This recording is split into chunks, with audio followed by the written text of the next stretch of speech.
जो हम तो कहते हैं आप अच्छे काम के लिए गए थे, हम तो कहते हैं आप जन लोकपाल लाने गए थे जर्मनी, ठीक है, तो आप उसको एडमिट कर लो, हम ये करने गए थे।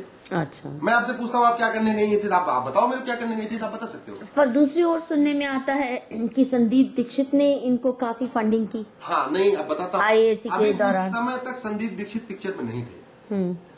जब शीला को हटाने की कोशिश हुई और वो वाला ग्रुप फेल हो गया, राम बाबू शर्मा वाला ग्रुप, अजय माकन वाला, और जब संदीप दीक्षित को समझ में आई इसका असली सूत्रधार राम बाबू शर्मा नहीं, इसका जो पूरा मसाला दिया वो अरविंद केजरीवाल ने दिया है, तो संदीप दीक्षित ने अरविंद केजरीवाल को पटा लिया। तो उस समय अरविंद केजरीवाल की और संदीप दीक्षित की दोस्ती हो गई।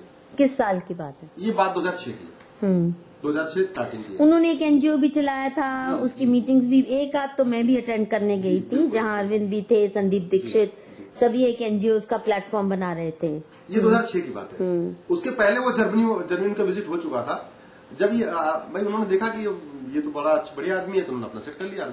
फिर संदीप की अच्छी दोस्ती हो गई, वो वाला ग्रुप थोड़ा अलग हो गया। और ये भी सुनने में आता है कि इंडिया अगेंस्ट करप्शन का जो इन्होंने शुरू किया मसला, वो उस समय किया जब CWG वगैरह में शीला जी बहुत दिक्कत में फंसी थी और बड़े डिमांड हो रही थी कि इन्वेस्टिगेट किया जाए, केसेस फाइल किए जाए। तो लोकपाल आंदोलन शुरू करके इंडिविजुअल केसेस सारे ठप हो गए। CWG का मसला, आप बिल्कुल ठीक कह रहे हैं, एग्जैक्टली यही हुआ था। मैं तो कहता हूं कि अगर आप वास्तव में भ्रष्टाचार से लड़ने वाले हो, तो जब आपके पास 2005 में 400 करोड़ का पेपर आया, आप वास्तव में अगर ईमानदार हो तो आप उसको पुलिस को देते ना, कोर्ट में जाते, आप कोर्ट में जाते, आप मीडिया को देते, किसी को देते। आपने उसको चुपचाप अजय माकन, राम बाबू शर्मा को दे दिया NAC में जाने के लिए। आपने NAC डील करने के लिए आपने वो कर दिया। अच्छा, उसमें योगेंद्र यादव सक्सेस हो गया। योगेंद्र यादव कुछ समय NAC की एंट्री हो गई, दोनों की कोशिश कर रहे थे NAC में जाने के लिए। योगेंद्र यादव भी लॉबिंग कर रहे थे, अरविंद केजरीवाल भी कर रहे थे। पर योगेंद्र ने अरुणा रॉय के साथ बहुत पटाख रखा था, और इन्होंने जरा राइवलरी ज्यादा दूर तक ले गए अरुणा के साथ, तो शायद इसलिए दरकिनार हो गए। बिल्कुल ठीक बात है, ये हुआ था। तो भ्रष्टाचार, मैं रिसेंट आपको एग्जांपल देता हूं। आप जन लोकपाल करते रहते हो। मैं लॉयर हूं, भारतीय संविधान के रहते हुए बिना अमेंडमेंट किए जन लोकपाल नाम की चीज दिल्ली में आई नहीं सकती। वो जन लोकायुक्ता के नाम से ही रहेगा। जन लोकपाल आ ही नहीं सकता। अगर आपके अंदर ईमानदारी है तो आप उस जन लोकायुक्ता को क्लॉज अमेंड कर दो, जो कुछ करना चाहते सब कर देते, लेकिन आप नहीं है, आपकी नीयत खराब है। आपकी नीति नहीं, आपकी नीयत, इंटेंशन आपका ठीक नहीं। ये जो पुराने आप दस्तावेज लाए हैं कबीर के और इनके पहले के NGOs के, ये क्या घोटाला है, ये भी बताइए। एक NGO हमारा 3-4 NGO थे। परिवर्तन था, PCRF था, कबीर था। जैसे हमारा जो PCRF था उसमें तो फंडिंग जिंदल साहब के यहाँ से आती थी, जिंदल फाउंडेशन से। ये जो स्टील मैग्नेट है? हाँ, स्टील मैग्नेट। अच्छा, कांग्रेस। हमारे वॉलंटियर्स का पेमेंट आता था वहां से। अच्छा, कब से? ये 2006-7 से। तो तब से इनका रिश्ता इतना कांग्रेस? सीताराम जिंदल से हमारा बहुत पुराना रिश्ता है। अच्छा। अरविंद का बहुत अच्छा रिश्ता है। और इनके दूसरे के साथ रविंद्र जिंदल पूरे परिवार से ही है। अच्छा, पूरे परिवार से सब एक दूसरे को जानते हैं। कोई अच्छा, पहले से जानते हैं। तो इसका प्रूफ है कि ये आपके वॉलंटियर्स की सैलरी आती थी? आती थी। उसका प्रूफ है। पहले चेक से आती थी, अब कैश आती है, लेकिन आती है। पहले कम वॉलंटियर थे, 20-25 थे, तो चेक से आती थी। अब बहुत ज्यादा है, तो 500-600 वॉलंटियर्स हो चुके हैं जो फुल टाइम पेड वॉलंटियर्स हैं, तो अब वो कैसा आता है। मैं ये बता रहा था आपको कबीर वाला। तो जो कबीर का NGO, मनीष का एक्चुअली NGO कबीर है। कबीर का रजिस्ट्रेशन 2007 की नवंबर में हुआ, 12 नवंबर 2007 को हुआ, और फोर्ड फाउंडेशन की पहली 44 लाख रुपए की किस्त 2005 में आ गई। 34 लाख रुपए की किस्त 2006 में आ गई। अरे, मतलब भारत में मेरे समझ से ऐसा कभी हुआ नहीं होगा। पैसा पहले आया, रजिस्ट्रेशन बाद में हुई। और सबसे ताजुब की बात यह कि उस समय के गृह मंत्री ने इसको परमिशन भी दे दिया। इन्होंने सिंपली एक एप्लीकेशन लिखा कि हमें परमिशन दे दिया जाए, हमारा रजिस्ट्रेशन नहीं हुआ, लेकिन हम कबीर नाम की कोई चीज बनाने वाले हैं। और 2 साल पहले उन्होंने, क्योंकि इस रिपोर्ट में ये कह रहे हैं, रिपोर्ट ये कहती है कि MHA has given prior permission. Prior permission. अरे भाई, मिनिस्ट्री ऑफ, इसका मतलब होम मिनिस्टर उसमें अपना था इनका, जो भी होम मिनिस्टर FCR था इनके पास। हाँ, ये देखिए ना, कबीर, और ये फॉरेन कंट्रीब्यूशन रिकॉर्ड है, दिखाइए। हाँ, ये कबीर जो संस्था है। हाँ। और ये आपको मैं दिखाता हूं कि 2006 में इसका रजिस्ट्रेशन हुआ, 12 नवंबर 2007 को इसका रजिस्ट्रेशन हुआ। और पहली जो किस्त आ गई वो 2005 में आ गई 43,48,000 रुपए की। 43 लाख दिखाइए। 43,48,000 सीधा कीजिए ना इसको जरा। जी। हाँ, दिख रहा है? हाँ। उसके नीचे फिर 32 लाख समथिंग की आ रही दूसरी किस्त। अच्छा। हाँ, ये पेपर मैं आपको इसकी कॉपी दे दूंगा आपको। हाँ। तो आप ये सोचो, तो आपने तब नहीं पूछा इनसे ये सवाल? एक्चुअली मैडम, हमें थोड़ा, मैं भगवत गीता पढ़ता हूँ, तो भगवत गीता में मैं तो कृष्ण का वो भक्त हूँ। मुझे ऐसे लगता है कि कृष्ण ने भी महाभारत के टाइम में एक दो जगह मतलब वो कहा था कि नहीं यार, शिखंडी को खड़ा कर दो, इसको खड़ा कर दो। हमें ये लगता था कि ये रास्ता तो गलत है, लेकिन हमें लगता है इनका इंटेंशन ठीक है। तो अच्छे काम के लिए, धर्म युद्ध के लिए थोड़ा सा रास्ता अगर गलत भी हो जाए तो कोई दिक्कत नहीं। द्रोणाचार्य को भी उस समय धोखे से मारा गया, भीष्म पितामह को भी धोखे से मारा गया था। इस तरीके से हमारे पुराने टाइम में हो गया। तो मैं तो उसी विचार को लेकर चल रहा था कि ये लोग जो रास्ता ले रहे हैं तो गलत ले रहे हैं, लेकिन ये इनका इंटेंशन ठीक है। अब जाके पिछले मेरे को 1-1.5 साल में समझ में आया कि नहीं, इनका इंटेंशन गड़बड़ है। और जो परिवर्तन के पास पैसे आए वो भी तो फोर्ड फाउंडेशन के थे। फोर्ड फाउंडेशन से बहुत पैसा आता है। फोर्ड फाउंडेशन का केवल डायरेक्ट नहीं आता, वो डायरेक्ट इनडायरेक्ट 2 तरीके से आता है। जैसे वो क्या करता है कि मीरा सान्याल जी हैं जो हमारी लड़ रही हैं वहां से, उनका एक एनजीओ है प्रदान, जो नक्सलाइट एरिया में काम करता है। तो वो क्या होगा कि कुछ प्रदान के थ्रू आएगा, कुछ इधर से आएगा, या ऐसे करते हैं कि फोर्ड वाले वहां पे एनआरआई को पैसा दे देते हैं, वो एनआरआई अपने घर वालों को दे देंगे डोनेशन। जैसे वहां पे दिया किसी को, उन्होंने अपने घर वालों को दे दिया और घर वालों ने यहाँ के दे दिया। तो इस तरीके की रूटीन हो जाती है। इसका आपके पास क्या सबूत है? इसका बहुत सारे लोग हमारे अभी इसमें, जब हमारी पार्टी बनी विधानसभा के टाइम में, बहुत सारे लोगों ने ऐसे पैसा आके दिया। लेकिन अब आप उसको लिंक नहीं कर सकते ना। क्यों? पर जेन्युइन भी हो सकता है। नहीं, जेन्युइन हो सकता है, लेकिन उसमें बहुत सारे ऐसे हैं, उसमें बहुत सारे जिनको मैं जानता हूँ। देखिए मैडम, ऐसा है, मैं अपने पिताजी को 100% जानता हूँ, मेरे पिताजी कौन है।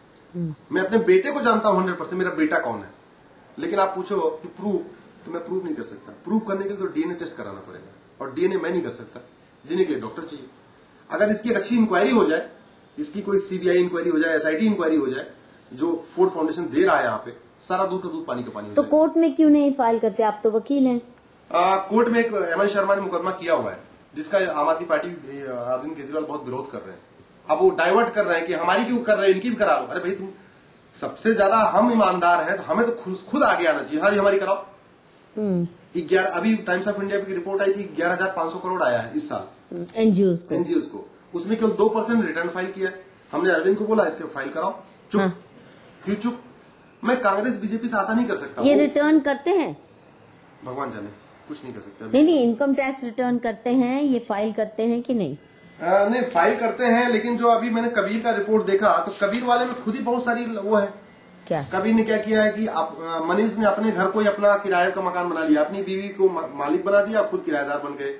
तो पैसा ले रहे हैं उसका? तो पैसा किराए पे ले लेते हैं। अपनी कितना किराया ले रहे हैं?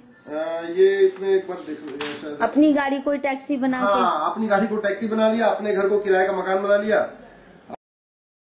ये 2005 में 12,000 रुपए लेते थे। अच्छा, अब तो ज्यादा ले रहे होंगे। 2005 में जो मिनिस्ट्री ऑफ होम अफेयर्स की रिपोर्ट है, ठीक है। अपनी गाड़ी को ही अपना किराया इस तरीके से करते रहे अपना, मतलब जो पैसा आया वो अपने में ही खर्च हो गया कि हमने ये कर दिया, वो कर दिया, ये कर दिया। टिकट के डिस्ट्रीब्यूशन में इतना बड़ा घोटाला हुआ है, समझाइए। मैं आपको बताता हूँ। मैं लोकसभा की सर्च कमेटी में था, जो नेशनल कमेटी थी, 8 मेंबर्स कमेटी थी, उसका पार्ट रहा हूँ, जिसमें टिकट बंटने थे। ये तो लोकल डिसीजन होने थे, रेफरेंडम होने थे, क्या हुआ? बिल्कुल, मैं आपको बताता हूँ। 8 लोगों की टीम बना दी गई, पूरे देश से फॉर्म मंगाने शुरू हो गए। राजमोहन गांधी जहां से खड़े हैं, यहां से 270 फॉर्म आए। आनंद कुमार जहां खड़े हैं, लगभग वहां से 250 फॉर्म आए। जर्नैल सिंह जहां से खड़ा है, वहां 350 फॉर्म आए। मतलब 7, मैं आपको दिल्ली का डाटा बताता हूं, 7 लोकसभा में लगभग 1600 फॉर्म आए थे। 1600 फॉर्म 7 लोकसभा में, ऑन एन एवरेज 250 हो गया पर लोकसभा। लेकिन देखिए, वो जिन 7 लोगों को टिकट मिला है उन्होंने अप्लाई किया ही नहीं था। वाह गजब। ये केवल और केवल इसलिए किया गया था कि ये कंडीशन लगा दी गई थी कि आपको 1000 लोगों की रिकमेंडेशन लानी है, 1000 लोगों का फोन नंबर, 1000 लोगों का ईमेल आईडी। अब वो क्या करते हैं, उससे सबको एसएमएस जाता है कि आप यहाँ पे अनशन होने वाला है, यहाँ पे धरना होने वाला है, यहाँ ये होने वाला है, आप आइए। अच्छा। ईमेल आईडी पे हर हफ्ते वीकली एक मेल जाता है कि आप डोनेट करिए, आप इस मेल को अपने और आगे फॉरवर्ड करिए, एक चैन बनाने की कोशिश करिए। मतलब कुल मिला के जो 11,000 पूरे देश से लोकसभा के फॉर्म आए, वो केवल इस काम के लिए आए थे कि इतने लोगों के 11 into 1000 कितने 11 लाख लोगों के 11 लाख ईमेल आईडी, फोन नहीं, नंबर, 1 करोड़ 10 लाख 1 करोड़ 10 लाख के ईमेल आईडी ने मिल गए, ईमेल आईडी मिल गया, फोन मिल नंबर गया। और एक कंडीशन और दिया था कि आप उनसे 10-10 रुपए की पर्ची भी कटवा दोगे तो कितने? 1 करोड़ 10 into 10 यानी 10 करोड़ 11 करोड़ के आसपास हो गया, 11 करोड़ पैसा भी आ गया। गजब के, ये किसका दिमाग चलता है? एक अमवे कंपनी होती है, Amway, हाँ। ये लगभग वो सिस्टम है, चैन सिस्टम है ये पूरा, कि आप अच्छा दूसरा एक और तरीका कि आप जिससे पर्ची कटवाओ उसको आप एक टोपी भी दोगे। वो कितने की? वो टोपी 10 रुपए की, और वो टोपी मार्केट में 3 रुपए की आती है, हम चांदनी चौक से खरीदते हैं 3 रुपए की। तो मतलब 7 रुपए आप वो जो कैंडिडेट है वो भी अपना उसको सेट हो गया। This is the complete marketing style, ठीक है। और ये आ गए एप्लीकेशन और अपने आप अनाउंस कर दिए कैंडिडेट। मैंने बता रहा हूँ, शुरू के 150 कैंडिडेट्स तक तो मैं अंदर था, उसके बाद में थोड़ा मीडिया में बाहर आ गया।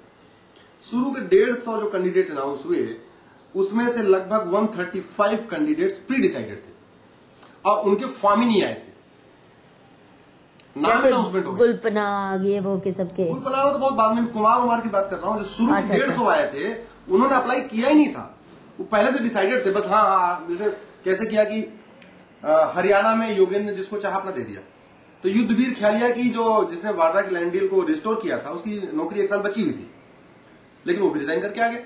उन्होंने पहले बता दिया भाई आ जाओ, ठीक है, तो उसने रिजाइन किया आगे। ऐसे यूपी में, यानी ये गठबंधन योगेंद्र का हुआ जी। वाड्रा।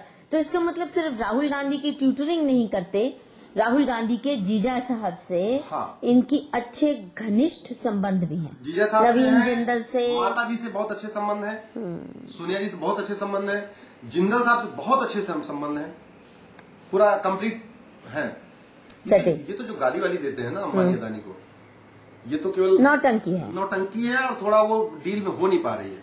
जिस दिन डील हो जाएगी छोड़ देंगे। अच्छा, वो पैसा मांग रहे हैं बस नहीं, ऐसे नहीं मांगेंगे, गाली देंगे। ये क्या करते हैं, फ्रंट फुट पे खेलते हैं, बैक फुट पे नहीं खेलते। पहले आके खुद ही छक्का मारने की कोशिश करते हैं।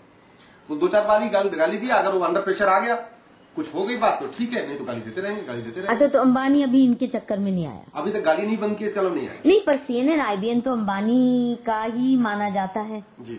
वहाँ इतना प्रमोशन हो रहा है, तो इसका मतलब अंबानी से कुछ तो गठबंधन है। नहीं तो CNN IBN राजदीप सरदेसाई इतने मोहित क्यों हो कितने सालों से? उसका मैं एक और स्टोरी बताता हूँ। देखिए, भ्रष्टाचार 2 तरीके का होता है, एक पैसे का भ्रष्टाचार है, एक होता है नैतिक भ्रष्टाचार। 2011 में जब आंदोलन चल रहा था, उस समय कुछ ही दिन बाद उस समय डिसाइड हो चुका था कि हमें पार्टी बनानी है। उसी समय 3 चैनलों के, उसमें एक का तो आपका वो वीडियो आ चुका है, आपने देख लिया होगा, पुण्य प्रसून का तो आ गया, पुण्य प्रसून का। हाँ। बाकियों का मैं नाम नहीं लूंगा। देव क्यों नहीं लेते हो? बाकी 3 और एडिटर्स थे जिनको, कौन थे? एक को साउथ दिल्ली से दिया था, मतलब टिकट बोला था हम तुम्हें देंगे, राजदीप सरदेसाई को। एक को ईस्ट दिल्ली से बोला था हम तुम्हें यहाँ टिकट देंगे, ठीक है। पुण्य का कहीं और से था, वो दिल्ली के बाहर से था। तो इन लोगों को टिकट पहले से तो डिसाइड, राजदीप को आना था इनकी पार्टी में, आना, फिर क्यों नहीं आया? वो आशुतोष का थोड़ा अच्छा असर नहीं हुआ, इसलिए वो देख के सारे बैकफुट पे हो गए। आशुतोष जब आया तो उसका थोड़ा ठीक नहीं रहा, वो बड़ा उसका विरोध होता है वहाँ चांदनी नहीं, चौक पर में देखिए, ये पार्टी बनने से बहुत से पहले से ही CNN IBN man of the year, ये अवार्ड राजदीप के साथ योगेंद्र की और केजरीवाल की बहुत घनिष्ठ, बहुत सालों से। हाँ, वो रवीश और ये सब आके बाकायदा रामलीला मैदान के पीछे हमारा एक कमरा होता था, स्ट्रेटेजिक कमरा, उसमें सब बैठते थे बाकायदा। दिन में अपना, रात में स्टूडियो में होते थे, दिन भर वहां अपना आके पीछे में सलाह दिया करते थे क्या करना है क्या नहीं करना। इवन जो अरविंद की टोपी है, वो भी किसी मीडिया वाले ने बताया कि टोपी पहनो ठीक रहेगा। जो अरविंद का मफलर है, ऐसे मफलर बांधना है, वो मीडिया के माध्यम से हम लोगों को मिलता था कि यार ये वाला करो तो बड़ा क्रांतिकारी विचार रहेगा ये, ठीक है, टोपी ऐसे बांधना, मफलर ऐसे बांधना, ये सब क्रांतिकारी विचार वहीं से मिलते थे। एक बात मैं ये कहने वाला था कि जो टिकट का बंटवारा, पैसे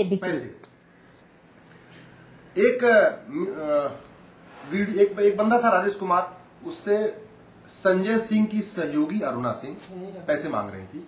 उस बातचीत में पता चला कि मछली शहर, मोहनलालगंज, क्या मछली शहर लोकसभा का नाम है, बता रहा हूँ, शहर मछली शहर, जौनपुर, मोहनलालगंज, मिश्रिख और सीतापुर, ये 5 सीटें उस कन्वर्सेशन में पता चलती हैं कि बिक चुकी हैं।